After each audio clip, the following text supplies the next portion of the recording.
What you're about to hear is not simply a story about candles, salt lamps, or manufacturing. It's a story about how culture, craftsmanship, spirituality, and human relationships can shape an entire business over generations. Most modern manufacturing stories focus on machinery, automation, and scale, but this story is different. It's about how deeply rooted cultural values, passed through families and communities over decades, became a competitive advantage more powerful than industrial systems alone. It's also about a question that rarely gets asked in business. What happens when craftsmanship is treated not just as labor, but as a form of service, or seva? The answer began taking shape in 2001 when founder Bart Berger met Onwen Ping, an Indonesian candle factory manager. Soon, they were hatching a plan to create a small handicraft candle factory in the countryside.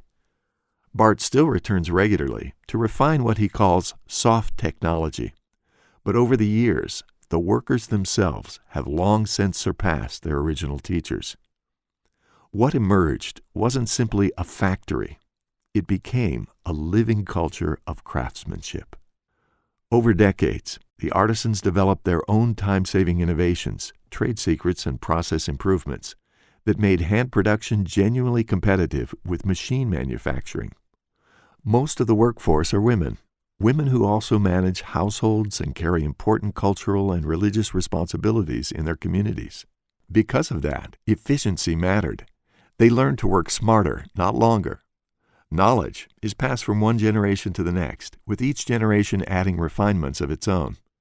Craftsmanship is deeply embedded in the culture, and skills are shared freely rather than guarded. Innovation becomes communal property. When you watch them work, there's no visible stress or rush. No loud machinery, no computers, just calm, skilled hands, moving carefully through the process, with altars present in both the work and meal areas. The atmosphere is peaceful, almost contemplative. And that atmosphere comes from something deeper than management philosophy. It comes from culture. In Java, there's a concept called ayam tentrum, a serene heart and harmonious mind. It describes a person who stays emotionally balanced in order to preserve harmony around them. That value shapes the entire workplace. Across Hindu, Jain, and Buddhist traditions, there's also the idea of svadharma, the belief that excelling at one's own craft is a form of spiritual duty. Quality becomes an ethical responsibility. In Islamic traditions across Pakistan and India, another principle appears, ihsan, excellence performed as if the divine is watching. When work is approached that way, every carved salt lamp, candle, or stick of incense becomes an act of devotion. No external inspector is needed when quality is tied to conscience. There is also tawadu, the humility that refuses to accept inferior work, and within Sufi tradition, fana, the dissolving of ego into the craft itself. At that point, the work stops being about the individual and becomes only about the object being created. Indonesia contributes another powerful idea, gotong royong, communal cooperation and mutual aid. Knowledge is shared, not hoarded. Workers help one another. Skills pass naturally across generations. And beneath everything is a philosophy called Memayu Hayuning Bawana, to make the world more beautiful and harmonious. That philosophy is visible in every candle and lamp produced. Another cultural value helps explain the unusual rhythm of the workplace. Nerimo, a graceful acceptance that avoids complaint, urgency, or unnecessary conflict. There is no war against the clock. What exists instead is flow. The entire system depends on the master-apprentice relationship, where knowledge lives not in manuals, but in hands. Skills are transmitted through observation, repetition, and trust. And when younger artisans discover their own improvements, they are not breaking tradition, they are fulfilling it. The tradition itself is living evolution. When Bart last visited Pakistan, he noticed a large pile of finished salt lamps set aside from production. Every lamp is measured for uniformity, and any that fall short are rejected. but they aren't thrown away.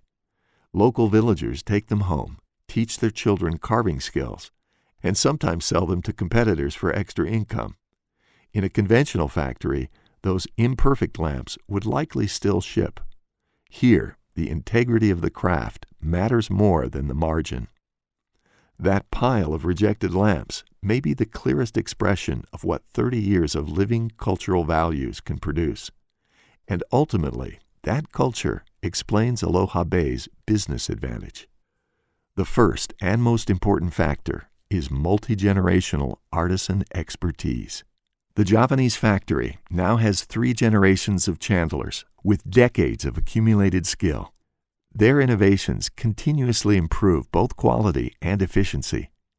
Labor costs remain far lower than Western small batch production, while craftsmanship improves over time rather than declining.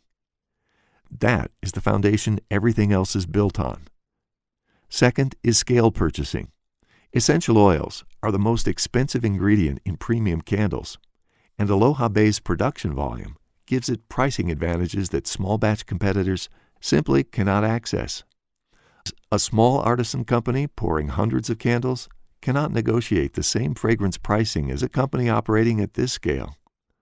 Third is 30 years of proprietary wax development. Continuous refinement of vegetable wax blends has improved scent throw, reduced defects, increased yield, and lowered waste. Small improvements, repeated over millions of units and decades of production, become enormous structural advantages. Fourth is logistics. Aloha Bay has maintained a 30-year partnership with UPS as one of the largest accounts in Lake County, California. That relationship includes negotiated shipping rates and even temperature-controlled handling that prevents candles from melting during transport. That reduces returns, damage claims, and customer complaints before they ever happen. Fifth is the development of self-trimming wicks. Created with a German wick manufacturer, these wicks reduce soot, eliminate mushrooming, and create a cleaner, more consistent burn. Customers may never consciously notice the technology, but they experience the result every time they light a candle. Sixth is local sourcing. Coconut wax, palm wax, beeswax, palm kernel wax, and many essential oils are sourced in Southeast Asia, close to the Java factory itself. That dramatically reduces freight expenses and supply chain complexity compared to Western producers importing those same materials across oceans. And seventh is accumulated operational maturity. 30 years of soft technology improvements, safer pouring methods, better temperature control, reduced waste, workflow refinements, and ergonomic optimization have created efficiencies that are nearly invisible from the outside, but deeply embedded in the cost structure. Newer artisan brands simply have not had the decades required to build this layer of refinement.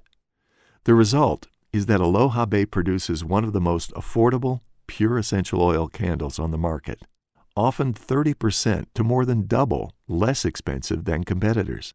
But the deeper lesson is that this advantage did not come from cutting corners. It came from continuity, from relationships, from trust passed across generations, from cultures where craftsmanship still carries moral, spiritual, and communal meaning.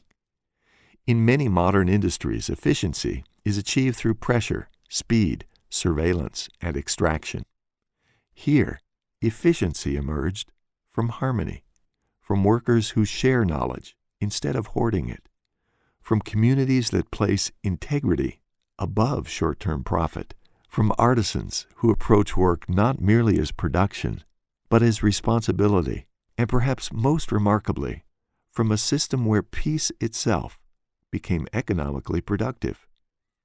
That is the real competitive advantage, not just lower costs, not just scale, but 30 years of accumulated human wisdom, cultural memory, craftsmanship, and continuous improvement, all working together in quiet, disciplined harmony.